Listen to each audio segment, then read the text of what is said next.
সন্ধ্যা হলেই কিন্তু আমরা কম বেশি স্ন্যাক জাতীয় খাবারটা খেতে ভীষণ পছন্দ করি।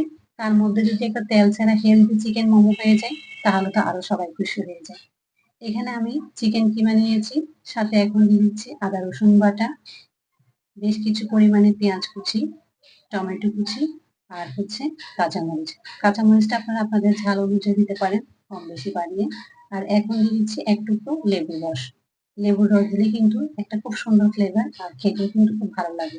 আর স্বাদ মতো লবণ আর সামান্য তেল গরম করে কিন্তু আমি দিয়ে এখন সমস্ত উপকরণটা ভালো মতো মাখিয়ে নিচ্ছি। এটা মাখা হয়ে গেলে আমি এক সাইডে রেখে দিব। আর এখন তৈরি করে নিব মোমো তৈরি করার জন্য ডো। এখানে আমি নিয়ে নিয়েছি ১ কাপ পরিমাণ মতো ময়দা। আপনারা আটা বা ময়দা যেকোনো একটা ব্যবহার করতে পারেন। আর স্বাদ মতো লবণ দিয়ে কিন্তু আমি অল্প অল্প করে পানি দিয়ে ডোটা তৈরি করে নেব। একসাথে পানি দেওয়া যাবে না, এতে করে একদম নরম হয়ে যাবে। অল্প অল্প পানি দিয়ে কিন্তু এই ডোটা তৈরি করে নিতে হবে। তো আমার ডোটা কিন্তু একদমই তৈরি হয়ে গিয়েছে। এখন আমি ৩ ভাগে এটাকে ভাগ করে নিব যাতে করে এটা আমার বেলতে সুবিধা হয়। এই তো আমি ৩টা ভাগে ভাগ করে নিয়েছি। এখন এটাকে এক সাইডে রেখে দিব। আপনারা চাইলে আপনাদের পছন্দ অনুযায়ী করে নিতে পারেন। এই তো আমি প্রথমেই কিন্তু একটা রুটি বেলে নিব বড় করে। আপনারা চাইলে আপনাদের যেভাবে করতে সুবিধা হয় ঠিক সেভাবে করে নিতে পারেন। তো আমি বড় সাইজের একটা রুটি বেলে নিয়েছি। আর এখন দেখিয়ে দিচ্ছি আমি ঠিক রুটিটা আমি কিভাবে বেলে নিয়েছি। বেশি মোটা হলে কিন্তু এটা ভাঁজ করতে বেশি পুর হয়ে যাবে, এতে করে কিন্তু মোমোটা খেতে একদমই ভালো লাগবে না।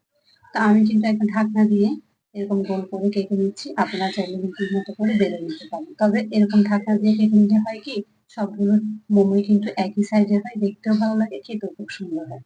তা আমি আপনাদেরকে লুচির মতো করে একটা বেলেও রেখে দিচ্ছি। আপনারা আপনাদের পছন্দ অনুযায়ী কিন্তু এটা করে নিতে পারেন। এখন আমি একটা রুটির মতো করে বেলে নিচ্ছি। তবে আমার কাছে সবচেয়ে বেশি সোজা মনে হয় একটা রুটি বেলে নিয়ে কিন্তু এরকম মোল দিয়ে করে নিলে সেটাই অনেক ইজি মনে হয়। সবগুলো একই সাইজের হয় আর করতেও খুব সুবিধা। তো আমি সবগুলো রুটি কিন্তু বেলে নিয়েছি। এখন আমি চিকেনের পুরগুলো দিয়ে কিন্তু মোমোর শেপ গুলো তৈরি করে নিব। এটা আমি আপনাদেরকে একটা সহজ মোমোর শেপ তৈরি করে দেখাচ্ছি। এটা খুবই ইজি, খুব সহজে কিন্তু এটা ফোল্ড করা যায়। আমি খুব কাছ থেকে আপনাদেরকে দেখিয়ে দিচ্ছি। আর এটা হচ্ছে আপনারা দেখেই বুঝতে পারবেন, এটা আসলে বলে বোঝানো যায় না। আর শেপটা বড় কথাই না, আপনারা আপনার ইচ্ছা করে কিন্তু নিজেদের ইচ্ছা অনুযায়ী ডিজাইন করে নিতে পারেন। জাস্ট এটা সুন্দরের জন্য করা। এটা আমি আরো একটা করে নিচ্ছি। এটা খুবই সোজা, জাস্ট এক পাশ থেকে কিন্তু আমি ঘুরিয়ে ঘুরিয়ে কিন্তু ফোল্ড করে নিতে হয়। এই যে আমার কিন্তু খুব সহজে হয়ে গেছে, আমি গোল করে নিয়েছি। তো আমি আপনাদেরকে কিন্তু আরেকটা ডিজাইন দেখিয়ে দিচ্ছি। এটা খুবই ইজি, করতেও খুব সুবিধা হয়। জাস্ট এক পাশ থেকে কিন্তু আপনি আমরা যেরকম পুলি পিঠা বানাই ঠিক সেরকম করে কিন্তু এক পাশ থেকে ভাঁজ করে দিতে হবে। আর এটা খুব সহজে কিন্তু হয়ে যায়। এই তো খুব সহজেই কিন্তু আমি করে নিয়েছি। আপনারা চাইলে কিন্তু করে নিতে পারেন বা আপনাদের পছন্দ অনুযায়ী কিন্তু করে নেওয়া যায়। এটা জাস্ট একটা সুন্দরের জন্য করে নিলেই হয়। তো আমি কিন্তু আরেকটা ডিজাইন দেখিয়ে দিচ্ছি। এটা তো আরো সহজ, আমরা যেরকম অঙ্কন বানাই ঠিক সেরকম করেই কিন্তু করে নিলে হয়ে যায়। আসলে ডিজাইনটা হচ্ছে নিজেদের উপর ডিপেন্ড করে। এটা তো স্টিম করে নিলে হয়ে যাবে, জাস্ট সুন্দরের জন্য কিন্তু আমরা এই ধরনের শেপগুলো করে থাকি। তো আমি কিন্তু এই সহজটাই বেশি করে নিয়েছি। তো আমি সবগুলো মোমোই কিন্তু এভাবে তৈরি করে নিয়েছি। এই তো আমার সবগুলো চিকেন মোমো কিন্তু তৈরি হয়ে গিয়েছে। আমি আপনাদেরকে দেখাচ্ছি। অন্তরের মতো করেছি, আবার এরকম গোল করে করেছি। এটাই আমার কাছে সবচেয়ে সহজ, যদিও সবগুলোই সহজ। তবে যার যেটা ভালো লাগে যেরকম করে করতে ইচ্ছা হয় ঠিক সেরকম করে। তো এখন আমি এখানে একটা স্ট্যান্ডের উপরে কিন্তু স্টিম করতে বসিয়ে দিয়েছি। তো আমার সবগুলো স্টিম করা হয়ে গেছে। এখন আমি এগুলো সার্ভ করে নেব।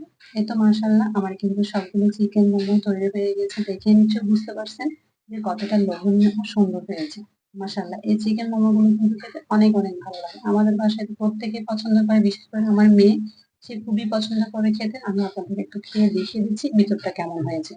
আর এই মোমো গুলো কিন্তু ঝাল ঝাল সস দিয়ে খেতে ভীষণ ভালো লাগে। তো আজকে আমার এই চিকেন মোমোর রেসিপিটি আপনাদের কাছে কেমন লেগেছে অবশ্যই কমেন্ট করে জানাবেন। আমার এরকম সহজ রেসিপিগুলো আপনাদের ভালো লাগলে অবশ্যই আমার পেজটাকে ফলো দিয়ে পাশে থাকবেন এবং ভিডিওটি ভালো লাগলে পরিবার এবং প্রিয়জনের সাথে শেয়ার করতে ভুলবেন না। তো আজকের ভিডিওটা এই পর্যন্তই। সবার জন্য রইল অনেক অনেক দোয়া ভালোবাসা। সবাই ভালো থাকবেন। আল্লাহ হাফেজ সবাইকে। আসসালামু আলাইকুম।